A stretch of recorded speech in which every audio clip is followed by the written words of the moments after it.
Welcome to the Society for Technical Communication for the Huntsville, North Alabama chapter. My name is Heather McCain. Tonight's meeting is special because we have attendance from STC members and leaders from different areas of the country. I believe that has everything to do with our speaker and his topic. Arthur Berger is a current technical writer for Solo.io, a startup, where he works on developer-centric software for open source application networking technology. Art has a master's degree in technical communication from North Carolina State University, and he currently serves as the president of the STC Carolina chapter. Tonight, Art will share some of the ways that the Carolina chapter set up Google Suite for free to better manage chapter communications. So Art, take it away. All right. Thanks, Heather, for the introduction, and I'm happy to be here. I always enjoy meeting, other people in general, but also other STC chapters and just kind of, learning from each other. So I'm happy to share my own experiences from the Carolina chapter perspective and how we set up Google. And definitely let me know if you have any questions. We'll have Q&A at the end. Also happy, if you wanted to do any sort of follow-up or something like that, or just have ideas for any other sort of STC collaborations in mind. Always excited to do stuff like that.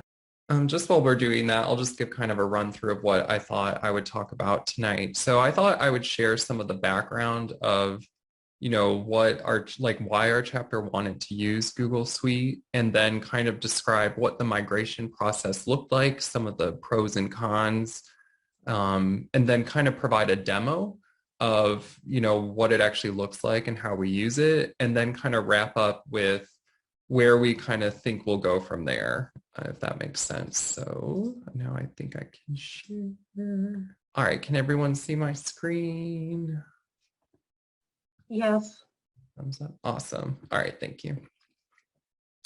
All righty, so for the background, I guess for a while our chapter had, just kind of done things, I think maybe a little, it just kind of grew organically, let's say. And so we would have things, most of our members just use their own personal email accounts. So we would have, maybe something like Yahoo email, or someone might have Hotmail, someone might have, Google, someone might have Embark Mail, or, just kind of random things. And we would have these email groups that were set up to, if someone emails president@stc-carolina.org, it would get forwarded to whoever's in this group into our personal email accounts. And so then when we would respond from those group email accounts, then other people would have like our personal email accounts. Sometimes people would get kind of confused, like, oh, I thought I was emailing the president of this chapter, and now someone from, like Hotmail or,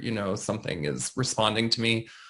So, I mean, I think a lot of people have this same experience per se. So I don't think it was terrible, but it was just kind of, it wasn't very consistent, let's say.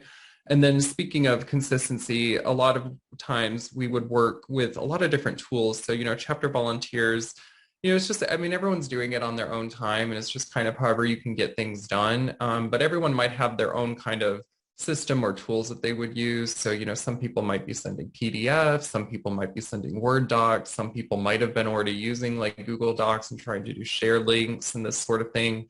And so it was just not everyone had access to the same types of software programs. And so we would kind of see this in the way, a lot of people would kind of save things locally on their desktop. And we even used to have a chapter desktop itself that had like all of these slide decks, and just kind of maintaining all these master copies of things was just kind of painful at times.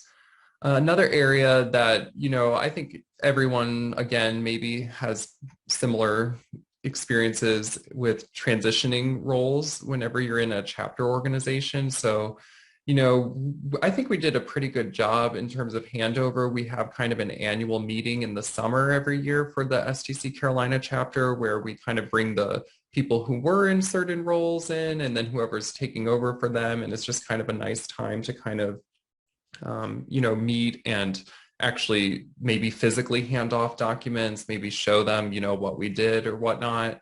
But still, it could kind of come to a point where it's like still you're emailing someone 6 months later, hey, do you have a copy of this PowerPoint slide? Because you just forgot about asking about it in the transition meeting or something like that.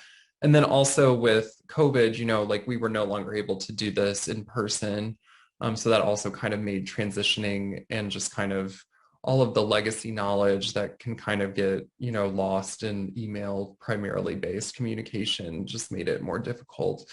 And then kind of also related to that was just the general sense of clutter that we would have, again, with lots of different emails flying around with different attachments or different versions of things. But then also a lot of us would just kind of use our own personal accounts to store chapter information. And so, I mean, besides things like privacy concerns, like that aside, it could just quickly really fill up your free gigabyte limit, right? So Google comes with, I can't remember what it is, like 2 gigabytes of free Google Drive storage. And my personal account has, 800 photos from all of our chapter events or, 30 PowerPoint slides and all this sort of stuff. It can kind of quickly add up. And some of our longer term volunteers were frustrated because like they had a Dropbox account that had some chapter stuff in. And then when that got filled up, they would have to get a Google Drive account. And then when that got filled up, they would get a OneDrive account. And, you can kind of see how this kind of snowballs, let's say. So those were kind of some of the reasons, like some of the things that got us thinking maybe we would like to change what, tools we use or just kind of be more consistent, but we weren't exactly sure how. Until actually it was through a CAC leadership day at Summit of, I believe it was Summit 2020, where one of the speakers talked about there's this thing called Google Suite for nonprofits back then. I think they've rebranded now to Google Workspaces. And if you're a nonprofit organization, Google kind of provides you with this suite for free. It's very similar to the personal accounts that people have with Google, but it's just you can add kind of like users and groups and have a little bit more features for sharing. And so the speakers, went over it pretty well. It seemed to be a positive thing. And there was a link to a document where we could set it up. So I went back to our council, which was right before we took a break for the summer and said, hey, should we try this out? And everyone seemed, based on the kind of pain points that I shared, everyone was thinking, yeah, like we may as well just kind of try something. And so I kind of went through to set up a nonprofit account. And then at our annual, it wasn't in person anymore, but at our annual July leadership day where we transitioned, I kind of shared, what I had set up. And then we just kind of, everyone seemed on board. And so we just voted to adopt it for that year going forward. So we're now in, I guess, year 2 of using the Google Workspaces for nonprofits. And so I wanted to share what this guide looked like very briefly. Like I won't go through each individual step per se, but I just kind of wanted to call out some things. So the first thing that's nice is like it's free, right? It's not going to cost you anything, so that's nice. They have some before you begin. So one is to make sure that you're registered as a charity in your country. And so STC is registered as a charity, but we had to get like the copy of the letter from the IRS, which was like a photocopied fax from like the 60s or something. And we just had to work with the national headquarters in order to get a copy of this so that we could then submit this PDF as part of the application. So that kind of took a while, maybe a couple weeks or something to find this. And then you just kind of have to kind of do your due diligence to collect information to explain that like we are a charity, like what kind of charity are we? And so they'll ask you things about like your mission statement. A lot of it can be found on the website. And so then like there's another part about walking you through like this one, Google contracts out to this one like provider to verify nonprofit status. And so this is kind of walking you through, like what do you need to do to register with this? And and this guide's pretty good. I don't remember having a ton of trouble with that. Filling out the application was also like, it was, it was okay. Whenever I had questions, people who could help me were typically people who had been like a treasurer for the chapter for a long time might be a good person to ask, because they've probably been filing like your annual tax documents or budgets, and those kind of usually have this kind of information. So I had never actually been the chapter treasurer, so I would just ask some people if I needed information. That's the people that I turned to. And then you just kind of wait for a response, and then you enroll in the Google Suite.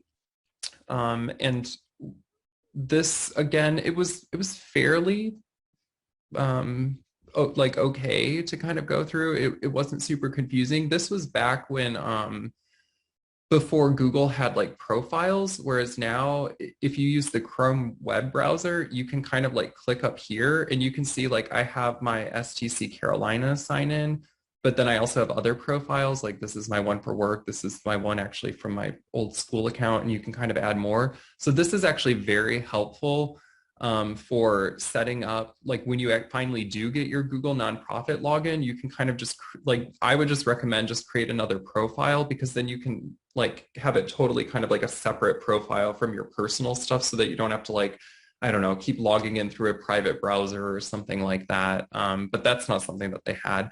And then the rest of this sign up doc is stuff that I didn't really bother doing, like enrolling in Google Ads, because you don't need this once you get the nonprofit access and the YouTube nonprofit. I didn't do any of this stuff. I mean, you can for it, but we were just kind of concerned about getting the nonprofit thing when we were getting up and going, if that makes sense.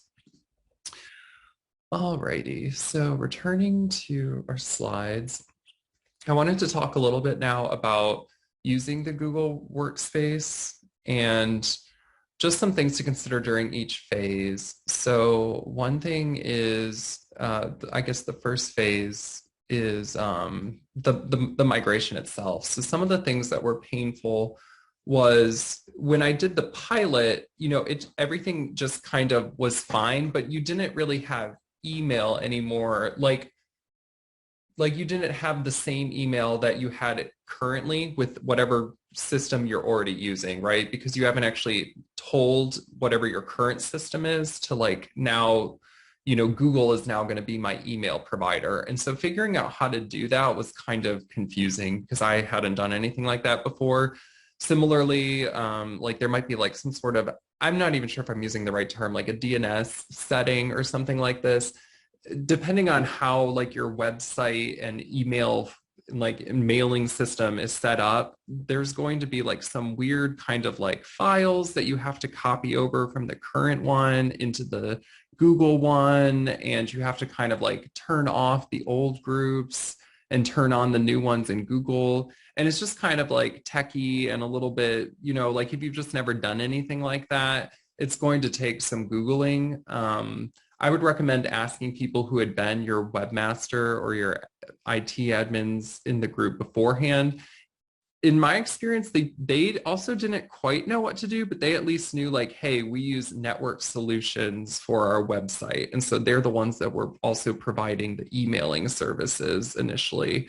And so then I find the password into network solutions, and then I log into there, and then I figure out like where our mail is, and maybe like chat, like search their help doc or something like that. And so I found that I could find a lot of the information once I knew like where it was, like what am I searching for? Like, okay, we use network solutions for this. Okay, now I can search like network solutions, like migrate email or something like that. But that was kind of painful at first. And then the other main things that as part of the migration was just kind of setting up the Google users and the groups. And so you kind of have to like re-invite everyone to have their own Google account with your, like through your nonprofit workspace. And then you set up Google groups, and these are what become like your email forwarding kind of. So I might have a group for like finance. I might have a group for president. I might have a group for events or something like that. And then you can add users to it. So that process was actually, it was okay. And I'll show a little bit of it later in the demo. And then it's also not terrible, but it can be a little confusing to set the permissions correctly for groups. I think a lot of us in Google, at least the way I used it personally, I would just grant like individual people permissions to things like for my personal Google, but it's actually a lot maybe more scalable if you do it by the Google groups so that in the future you can just add and remove people from the groups. But just kind of thinking about how to set that up can take a little bit. And then related is actually migrating, like if you have existing files, actually just getting them into the Google Drive and coming up with like a structure for how you want your shared drives to look like. If you don't have anything like that already, you might just be kind of coming up with a structure by scratch. If you already have a lot of content, we just kind of agreed upon as a council, like we're only going to upload, maybe the past 3 years worth of information or something to the Google Drive because it was just taking like literally like 30 hours to just migrate documents from, like the hard drive of the old chapter laptop into this Google Drive. So all of those can be kind of painful things to consider as you're migrating. In terms of adoption, how I kind of socialized this to the chapter leaders at the admin council was I just kind of almost like this meeting. I just kind of had a couple meetings like this with them and just kind of showed them, how it worked. Or sometimes I would just ask them for help. Like, I'm not exactly sure what we should do here. What do you guys think? And so there wasn't really much formal training beyond that. And then kind of going forward, I would just reiterate at the beginning of each of our council meetings for the next few months. And I would just ask kind of, hey, is anyone having trouble logging into Google? Has anyone noticed anything weird, any permissions issues? And we would just kind of talk about it then. One thing that came up, just sometimes like emails would just kind of be missing for a while. Like sometimes we would just kind of forget how many groups people were supposed to be in, or, someone who used to be the competitions manager 5 years ago, it wasn't like I just didn't put her on the competitions group, let's say, because she wasn't in this role anymore. And then she was wondering like, why am I not getting competition emails? And, kind of just stuff like that you have to work through. And then whenever people would have help, like in terms of using it, or myself even, if I couldn't figure out how to do something, I would just kind of Google it. And actually Google has a pretty good help center. My only word of advice would be sometimes it can be hard to figure out, is this talking about the like nonprofit workspace, or is this talking about like a personal Google account? Because they are a little bit different. And so sometimes what you do for like troubleshooting might differ across them. But otherwise it's been pretty good, I would say, in terms of finding the information that you need.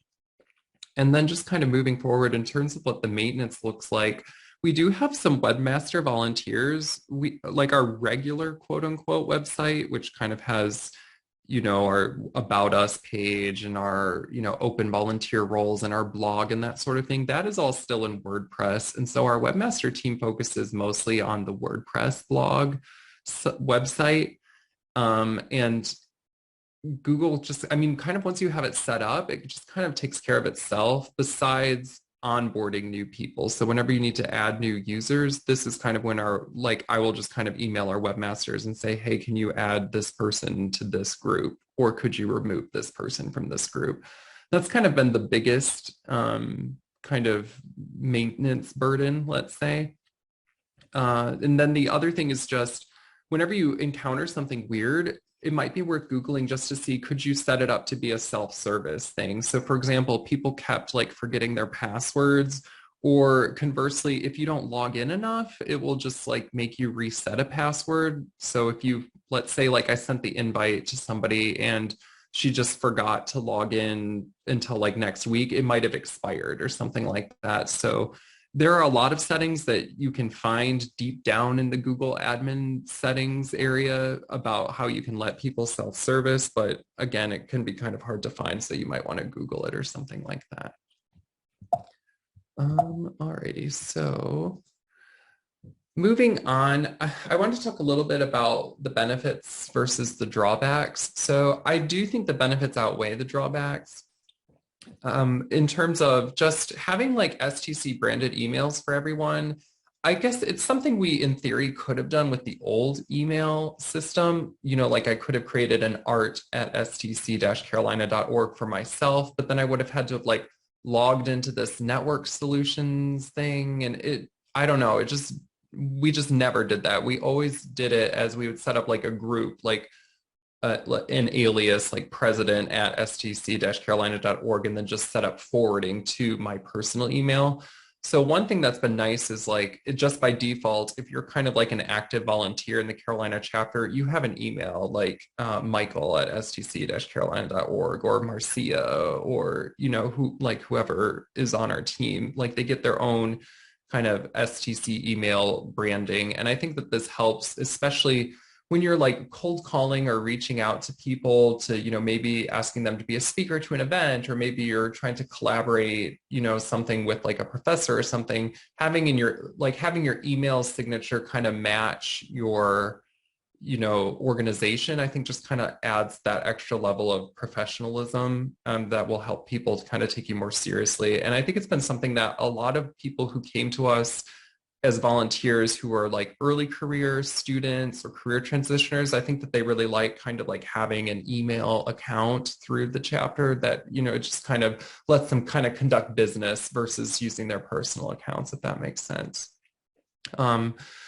With that account comes consistent tooling. So now we know like everyone has access to Google Docs now. Everyone has Google Slides. Like we don't necessarily make people use them. Like if you still want to use Word, you can, but it's kind of something that, just because we do use it and we can share so much of it with the group, I think a lot of people just kind of naturally just start using these tools. So it's a little bit more consistent. Related to that, there's a lot more shared space. So I think the Google for nonprofits, I think comes with even more like storage per user. Like I think it's like 5 gigabytes or something. So it's a little bit more than the personal accounts. And then like if you need more, you just create another user, but we've never encountered that so far. But then just having like the shared Google Drives, it just makes it a lot easier, especially for transition. So, a new person doesn't have to go back to the previous person and ask, like, could you share all these files with me? Because they're already there in the shared drive, and we just add them to the same group and they can see the drive. So it helps with access and that sort of thing. And then Google just kind of for better or worse, they're kind of just taking over the internet space, I feel, in a lot of ways. So they just have a lot of different applications. So Google isn't just email, or it's not just Google Drive or just Docs. I mean, even if it were only those 3 things, that would be huge, I feel. But it has a lot of other apps, and we'll talk about some of them a little bit later. But just kind of having that kind of ecosystem that's kind of industry standard, I would say, is helpful. In terms of the drawbacks, as you might have gathered from the previous slides, it can just kind of take some effort to set up and get going. And then some people don't like Google, and it might be for various reasons. Some of it might just be, they're a Microsoft shop, let's say, and that's just what they're used to. Some of it might be more like, privacy concerns. Like, I just really don't want a Google account. I don't want them like, tracking me or this sort of thing. And I think that all of those can be, like legitimate reasons to not want to use it.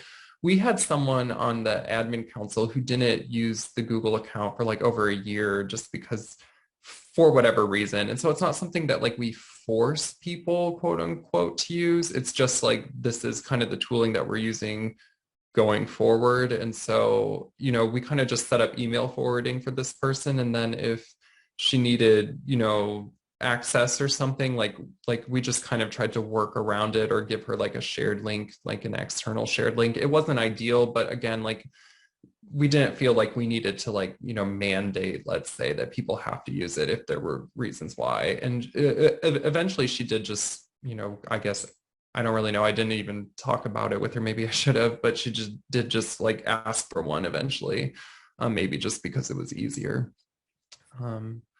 So I mentioned the other apps, and I just kind of wanted to talk a little bit more like mapping one-to-one, some of the old ways of doing things. So I've already mentioned how we used to share docs and a bunch of other files via emails. Now it's all in shared Google Drive. We also used to use SurveyMonkey quite a bit, which is fine. I think that they started charging us. I can't remember if we actually paid for their premium or not. Maybe we just stuck with the freebie. But Google kind of comes with this program called Google Forms, and I've actually really enjoyed it. I think it's a little bit simpler than SurveyMonkey in some ways. And it also has like some features like password protection that you can do, which we actually ended up using for our chapter elections. So we would just like password protect the form, and then we would send passwords only to register, like I don't know if registered members is the right word, but people who are actually chapter members, let's say, because we have a lot of people on our newsletter that are not, let's say. Another thing, we used to use like GoToMeeting and then Zoom. You can instead, like Google Suite does come with Google Meet, which is a video conferencing tool. And we actually do use this just for like meeting with people. It's like very easy. It's integrated into the calendar, but it doesn't do recordings. So we do still end up paying for a Zoom subscription. Like we did decide this fairly recently, but for a while we were just using Google Meet because it was for free. So our chapter is fortunate in that we're not necessarily pinching pennies, but I know, some chapters are brand new. Some, it could be, paying like $150, $200 a year, whatever Zoom is, could be, kind of like a financial burden, let's say. And so in which case Google Meet is free. Another thing that we used to do kind of related to the sending stuff by email, we used to send invites via email a lot. And so now we just have like a shared Google Calendar, and this can be helpful in that I can just like put our council meetings on this shared Google Calendar that everyone's already automatically added to. And then I can just like from the calendar, just like email them or something. And kind of related to meetings and recordings, we used to use this service called Vimeo for recordings, but it had a free tier, but it was kind of limited in terms of like the file sizes that you could upload. And then at least I couldn't figure out how to do some other things like making something like unlisted, like to kind of have a private link. But Google owns YouTube, and so you get YouTube for free as well. So you can kind of create your own YouTube channels and organize videos, and there are a bunch of different features that you can add to YouTube. We don't do a ton with it, but one thing that we use a lot is the private links. So we'll get a link to a video and it'll be like unlisted. So it's on YouTube, but it's only visible if people use the direct link. So we do that a lot, just if it's like something that we don't really want to show up in like a public search, let's say.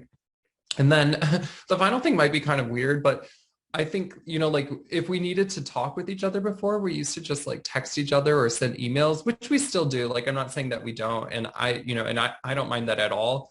But Google does have Google Chat as well. So if you wanted kind of like like if you didn't want to use Slack, or if you didn't want everyone to have like your personal phone numbers to text, you can kind of still have like chat rooms and stuff with Google. It's not something that we use a ton, I would say, at our chapter, but like it's possible, let's say.